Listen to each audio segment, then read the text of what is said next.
Assalamualaikum warahmatullahi wabarakatuh. Para pemirsa semuanya, muslimin dan muslimat yang dirahmati Allah, sambil jalan-jalan kita akan mendengarkan pertanyaan pilihan di acara pengajian Ahad pagi Majelis Tafsir Al-Quran. Dalam video berikut ini kita akan mendengarkan pertanyaan jamaah MTA yang berasal dari Kabupaten Ngawi, Jawa Timur. Karena beliau ini menggunakan bahasa Jawa, sehingga pertanyaannya akan saya terjemahkan bahasa Indonesia. Ada dua pertanyaan yang diajukan, antara lain, pertama, karena beliau ini anak hasil zina atau dalam istilah Jawa itu anak jadah, maka banyak tetangganya yang mencela. Pertanyaannya, apakah anak zina itu bisa dikatakan anak haram? Bagaimana dengan ibadah sholatnya? Apakah diterima? Kemudian yang kedua, beliau ini hidupnya di dekat hutan, ingin memiliki rumah. Semua material kayu hasil mencuri di hutan.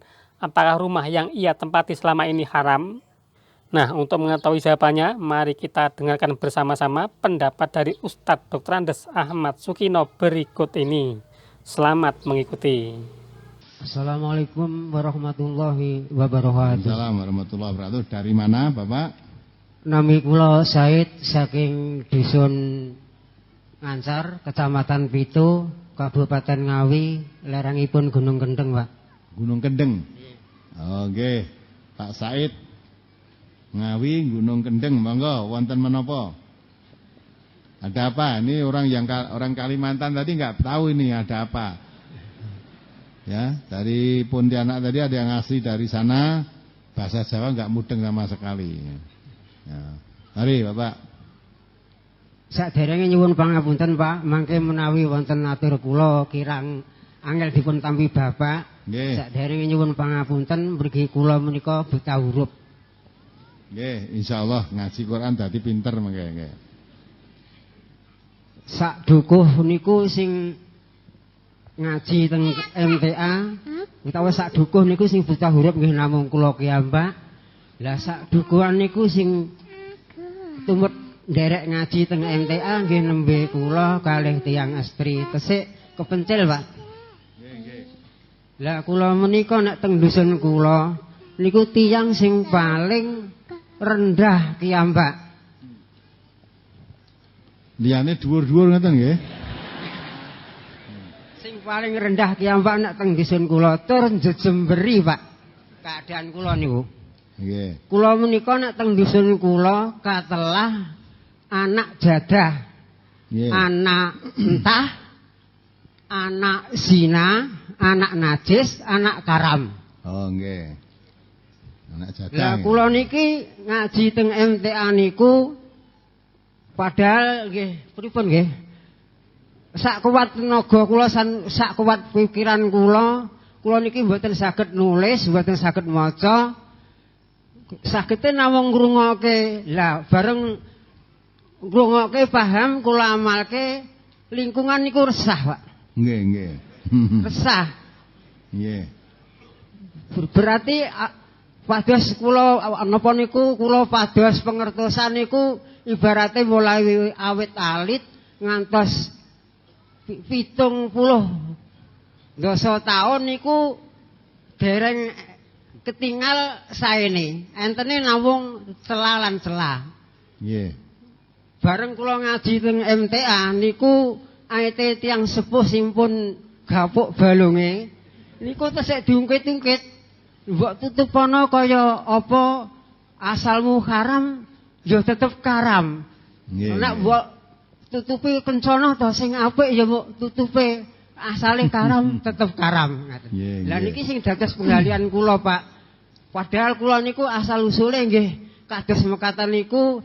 Lah terus salat kula niku pripun kinten dipun dampi dening Allah menapa mboten nyuwun silusunipun ingkang angka sepindah. Nggih. Kaping kalih kula niku napa niku kan mboten gadah bapak wong anak zina. Nggih, nggih. Terus terang mawon mbok kula niku mboten gadah menapa-napa, panggenan nggih mboten gadah. Napa niku rumah nggih mboten gadah. Lah bareng kula ageng pun saged nyambut damel kepengin kados kanca-kancane pengen gadah griya. Lah gadah griya niku asal mulane griya Senunggil niku sedaya bahane niku colongan ganten, Pak. Estu niku mboten kula mboten dura estu. Nggih. Estu niku. Ampun seru-seru niku enten polisi. Colongan mungkin ditangkap. Napa niku zaman sakmanten, Pak. Pasti napa nggih? Umume daerah pitu niku sebagian niku tengah alas kangge mangan sak bentene uba rampe menapa kemawon niku nggih kengalas. Nggih. Duka mendhet kajeng glondong, duka mendhet godhong, duka wimbili niku sedaya kengalas. Nggih. Lah niku terus pripun carane griya niku saged kalal menapa mboten kula nggeni. Mergi nggih pun umum nek tenggen kula niku tiyang nyolong teng alas niku pun umum. Pun umum nggih. Nggih umum Wong nyolong pun umum. Si nggih.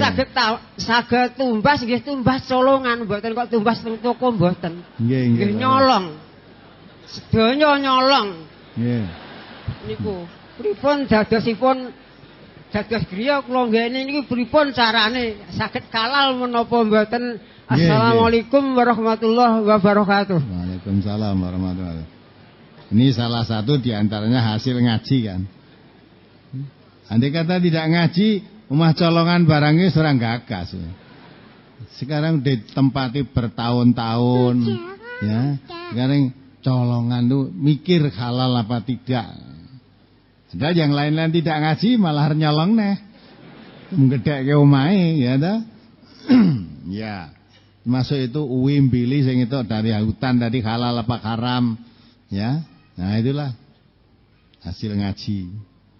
Walaupun tidak ngerti, tidak bisa membaca, nggak bisa nulis, tapi hatinya melihat. Maka mendengarkan radio keterangan-keterangan yang baik, hatinya bisa melihat. Oh ini jalan baik, ini jalan buruk, ini halal, ini haram, hatinya melihat. Maka sekalipun mata di kepala melihat, kalau hatinya buta, tidak bisa melihat, tidak bisa membedakan yang baik dan yang buruk. Maka kata Allah, orang yang buta itu bukan mata di kepala ini, tapi yang buta adalah mata hati. Coba dibaca ayatnya itu. Ya. Quran menerangkan begitu. Jadi mata hati yang buta. Surat Al-Hajj, surat 22 ayat 46. Afalam yasiru fil ardi fatakuna lahum qulubun ya'qiluna biha aw adhanun yasma'una biha fa innaha la ta'mal absar walakin ta'mal qulubul lati fis sudur.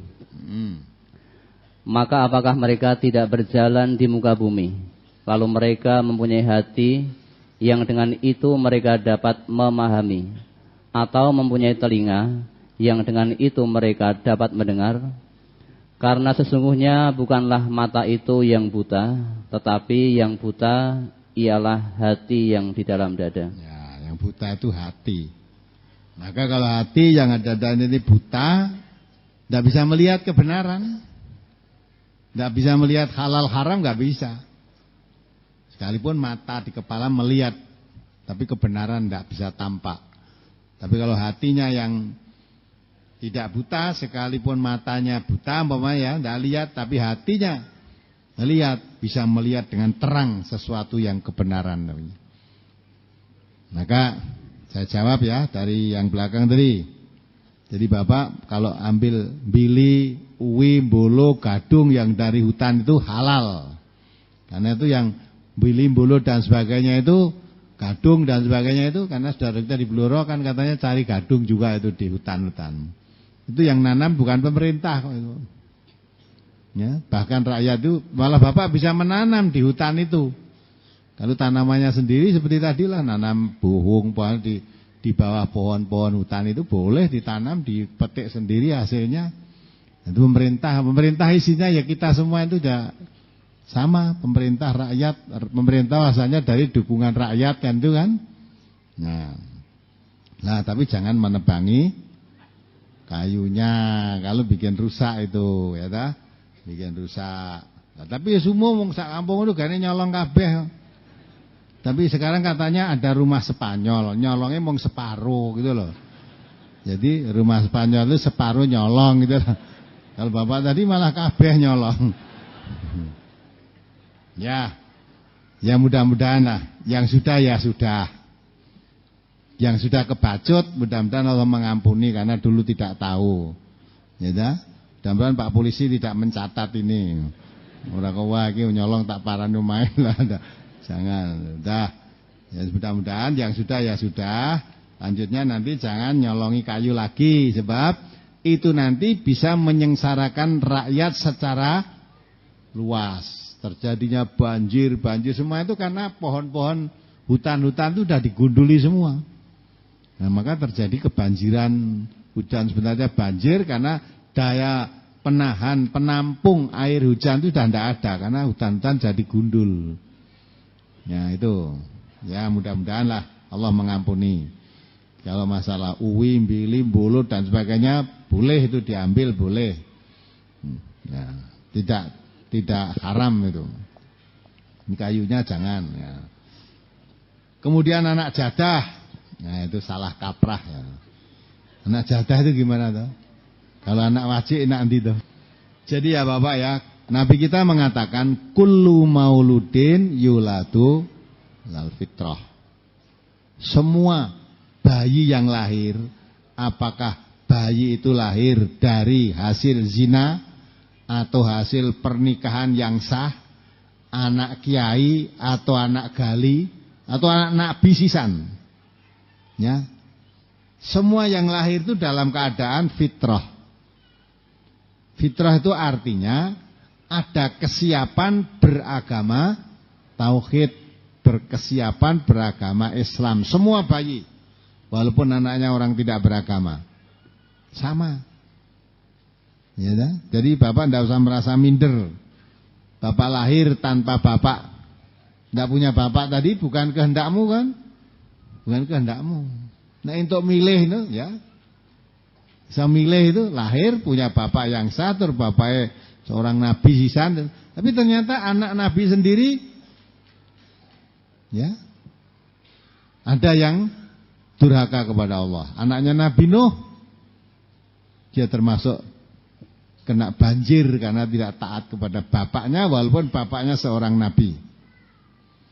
Sebaliknya, anaknya seorang penyembah berhala, penjual berhala, pembuat berhala, malah jadi nabi. Siapa itu? Nabi Ibrahim. Gitu? Nabi Ibrahim.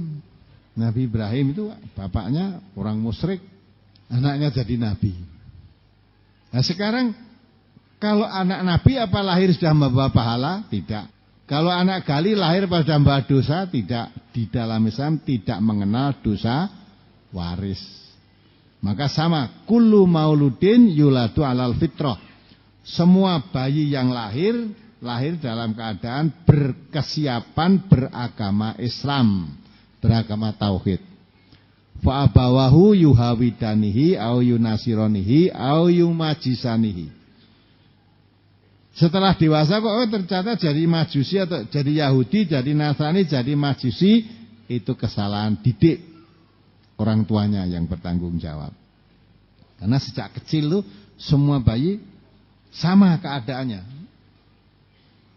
Maka perlu diopeni gawan bayi istilahnya dari Allah, fitrah dari Allah itu dipelihara, dijaga jangan sampai belok nanti. Nah, setelah besar kok jadi Yahudi, jadi Nasrani, jadi Majusi, penyembah api itu, nah itu kesalahan pendidik, salah orang tuanya. Ya. Maka sekalipun bapak dari anak zina berhak untuk menempati surganya Allah sama dengan orang-orang yang anak lahir dalam keadaan sah, pernikahan sah. Sama, tidak ada bedanya. Dan anak zina yang berdosa bukan anaknya, yang dosa siapa? Yang berzina, bapaknya atau ibunya tadi. Ya. Maka bapak tidak usah kecil hati, jangan merasa rendah diri karena saya anak zina. Tidak, harus merasa bangga. Walaupun saya anak zina, saya jadi orang muslim yang baik, saya akan berusaha menuntun ibu saya bertobat dari kesalahan perbuatan zina. Kalau orang yang menzinai ibu masih hidup, didakwahi supaya bertobat seperti pertanyaan tadi, Yang di depan tadi ada pertanyaan tadi. Sudah sampai sekarang masih suka kumpul kebo itu maksudnya juga zina. Dan dalam keadaan sakit pun masih belum sembuh, belum mau sholat. Itu yang ditanyakan seperti nasib bapak tadi. Tapi bagi anak yang dilahirkan tadi sama dengan anak yang lahir yang lain, tidak ada dosa. Maka jangan kecil hati. Ya, berhak masuk surga juga. Dan tidak jaminan ya anak zina itu mesti neraka, tidak. Allah mengatakan man amila sholihan min dzakarin aw unsa wa huwa mu'minun falanuhyiyanahu hayatan thayyibah. Jadi siapa yang beriman, siapa yang beramal soleh didasari dengan iman, baik dia laki atau perempuan, dia berhak masuk surga. Tidak ditanya itu anak hasil zina atau anak yang lahir hasil pernikahan yang sah, tidak. Karena semua anak lahir sama. Nah ini bapak tidak perlu merasa rendah, tidak perlu kecil, tidak perlu. Ya, perkara orang kampung menyingkirkan, nah asalnya haram, oke tanya mencorongnya mau tutup petok, itu orang yang tidak paham. Ya, tidak paham. Ya, tidak paham, maka biarkan saja, tidak usah dijawab orang yang tidak paham itu. Nah, terus saja diajak ngaji, syukur kalau diajak ngaji atau dia suruh mendengarkan radio, nanti keterangan saya ini kalau didengar di sekitar bapak nanti akan tahu. Oh ternyata sing tak anggap anak jadah itu ternyata bukan. Jadi kok bisa ditembungnya jadah piye to mone itu. Gimana anak jadah itu anak yang bagaimana? Nah ini ya. Jadi jangan merasa minder, jangan merasa kecil hati karena hasil dari anak zina tadi. Tidak sama. Kedudukannya di tengah-tengah masyarakat ini di sisi Allah nanti sama, tidak ada bedanya. Itu bapak ya, keterangan saya mudah-mudahan jadi obat. Jangan merasa rendah. Lah perkara satu kampung yang ngaji itu panjenengan tok, padahal hasil anak zina tadi. Yang hasil tidak zina malah nggak mau. Nah, berarti bapak lebih untung, lebih selamat daripada orang yang suka mencemooh tadi. Ya mudah-mudahan Allah menuntunnya. Sekali lagi saya nasihati untuk nyolong kayu tadi diberhentikan, jangan diteruskan. Nanti kalau rumahnya rusak, kali ditandari dari kayu yang halal lah. Jadi jangan mengambil kayu-kayu yang bukan miliknya tadi. Ya baiklah bapak-bapak, ibu-ibu semuanya, saya rasa cukup sekian. Mudah-mudahan Allah selalu memberikan pertolongan, membimbing, menuntun kita ke jalan yang diridhoi. Dan orang-orang yang tidak suka, yang menyebar fitnah tentang MTA, mudah-mudahan dibuka hatinya oleh Allah, diberikan hidayah, bisa menerima perbedaan, paling tidak mengganggu, paling tidak. Ya, mari kita akhiri. Alhamdulillahirrahmanirrahim. Subhanakallahumma wa bihamdika asyhadu an la ilaha illa anta astaghfiruka wa atubu ilaik. Assalamualaikum warahmatullahi wabarakatuh. Waalaikumsalam. Demikianlah para pemirsa semuanya pembahasan kita untuk pertemuan kali ini. Semoga menambah khasanah ilmu yang kita miliki. Wassalamualaikum warahmatullahi wabarakatuh.